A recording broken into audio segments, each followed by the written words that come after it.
Hola, hoy vamos a hacer un bodegón semiabstracto en acuarela y vamos a tomar una foto de referencia y después haremos unos sketches previos, unos diseños previos para tratar de llevarlo a un terreno más personal, más creativo. Así vais a ver cómo partiendo de una imagen podemos llegar a algo muy diferente que tenga mucho de nuestra propia aportación.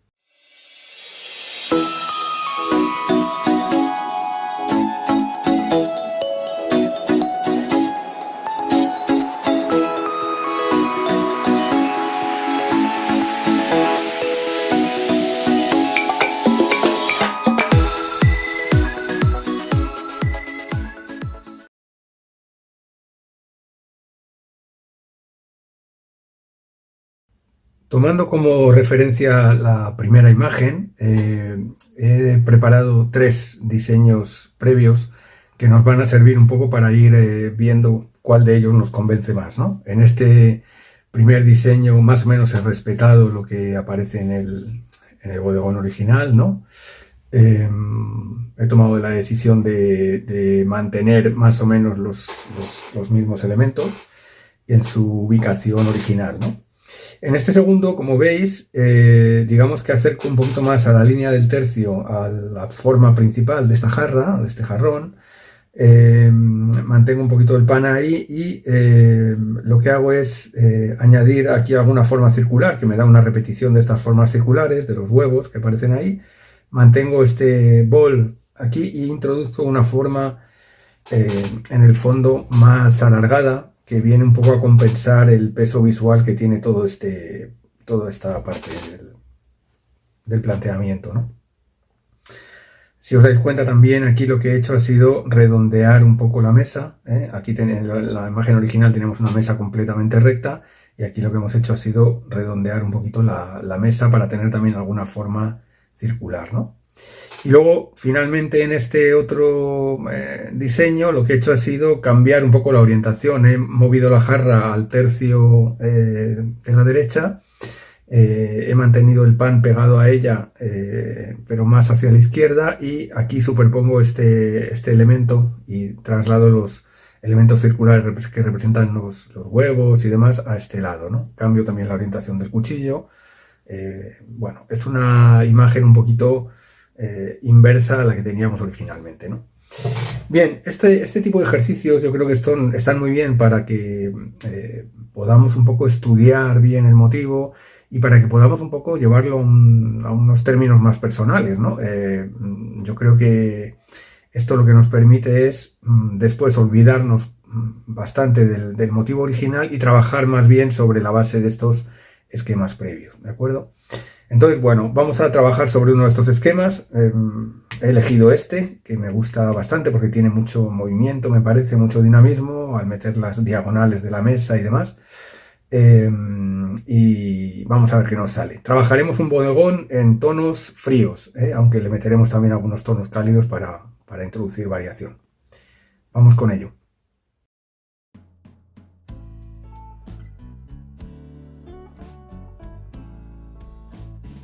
Una vez que tenemos encajado el dibujo, vamos a preparar una aguada con tonos azules, mezclados un poquito con una puntita de tierras, pero que nos quede un gris azulado, utilizando el azul real, el siena tostada, y vamos pintando el fondo, intentando un poco librar los objetos principales del bodegón, ¿no? Es la primera capa. Vamos a trabajar por capas. La primera capa, los tonos de azul van variando ligeramente, a veces más grises, a veces más azulados.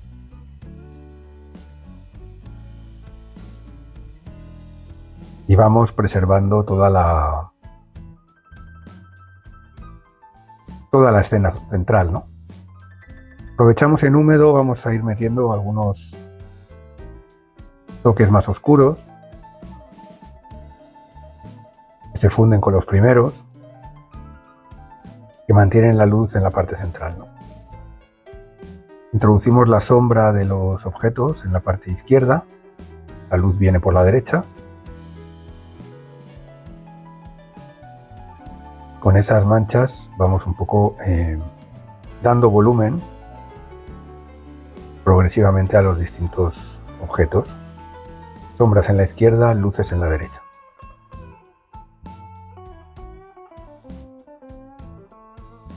Como veis, son pinceladas sueltas, siempre en tonos gris azulados.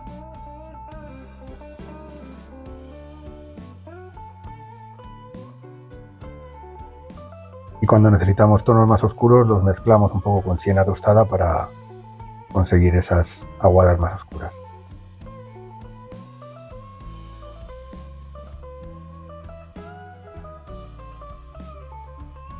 Damos algunos toques cálidos con siena tostada para que vayan fundiendo los tonos fríos y cálidos en el fondo.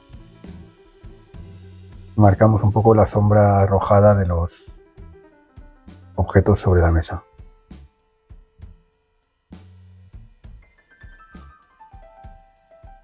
Todo con pinceladas bastante sueltas para mantener la frescura.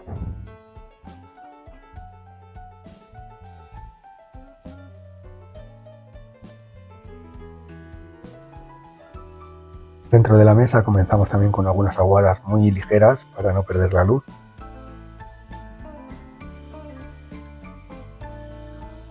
Y vamos dejando espacios en blanco, ¿no? Lo cual es muy importante para mantener la máxima luz. Continuamos con esos toques más en color tierra y secamos la primera capa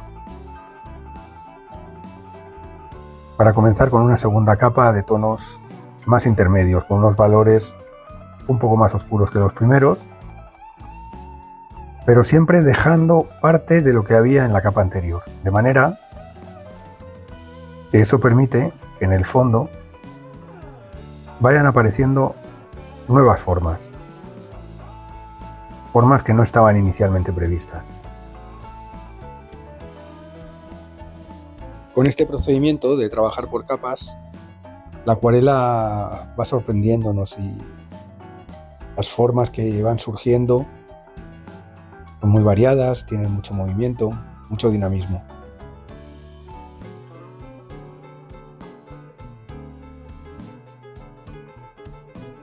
Fijaos que, aunque se trata de una naturaleza muerta, los objetos parecen cobrar vida, ¿no? Tienen mucho movimiento, ¿no? Mucha energía.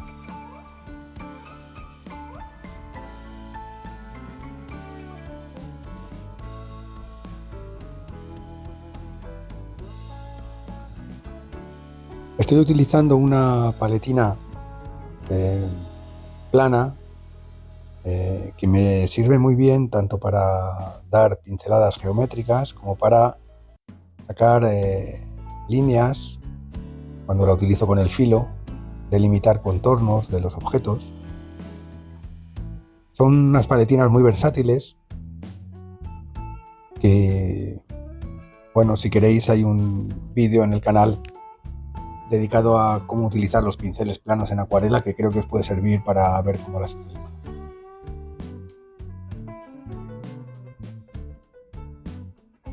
Comenzamos a introducir algunos toques más oscuros que me permiten ir separando las formas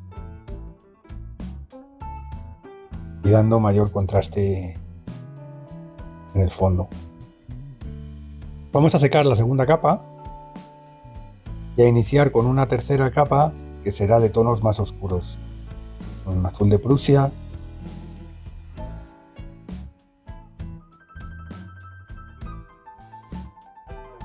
recordad, primera capa tonos muy livianos, segunda capa tonos intermedios, tercera capa tonos más oscuros, destinado a crear contraste, a sacar nuevas formas.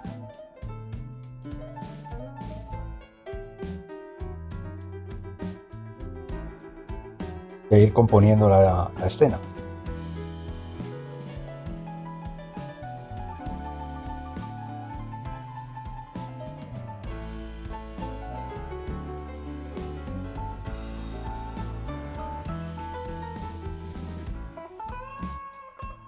Toda la acuarela se está manteniendo en tonos bastante fríos.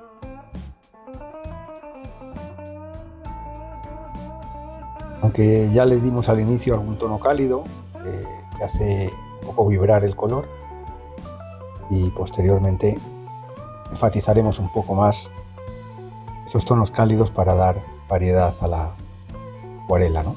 Para romper la unidad que los azules provocan.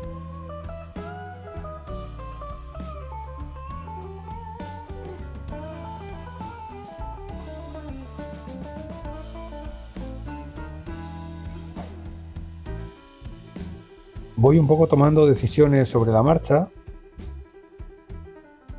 introduciendo lo que siento que la acuarela precisa, ¿no? Sin perder la luz en la zona de la jarra de la izquierda. Es la zona donde, en mi opinión, puede estar un poco el centro de interés, y que es la zona que intentaremos siempre potenciar, ¿no? Para mantener la acuarela atractiva.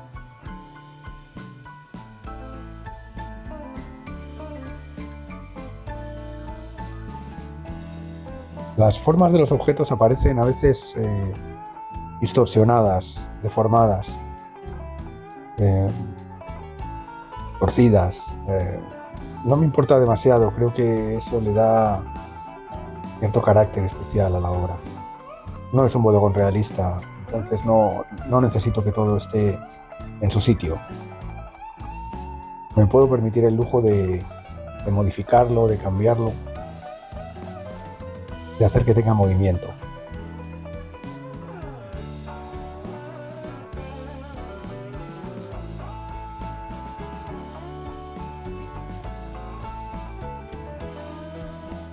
Volvemos a secar esta capa.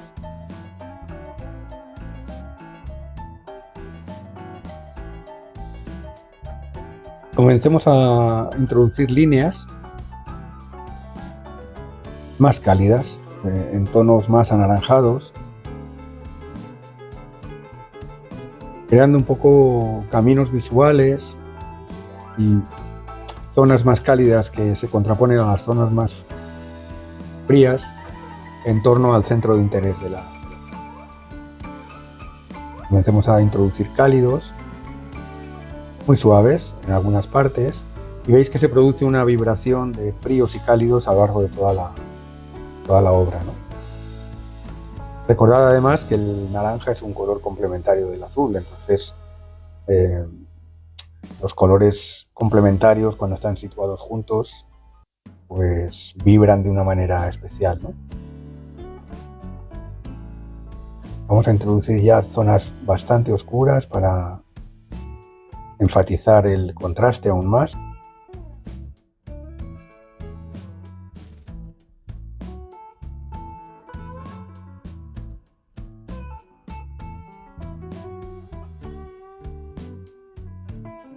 Y con el pincel de abanico trazamos algunas líneas que me unen un poquito, me conectan un poquito los distintos elementos.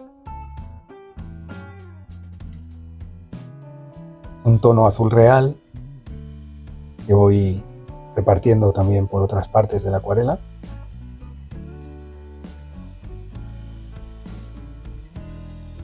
Y que vuelve a crear pues una cierta variedad, pero también unidad en la obra. La espátula me sirve también para finalmente introducir algunas líneas que van a conectar partes de la obra. Aquí la línea tiene una función básicamente de conectar.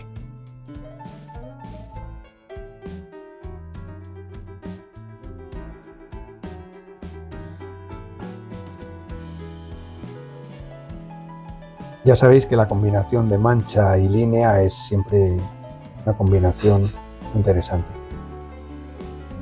Mancha de base, línea para definir. Son dos elementos muy importantes visuales para pintar.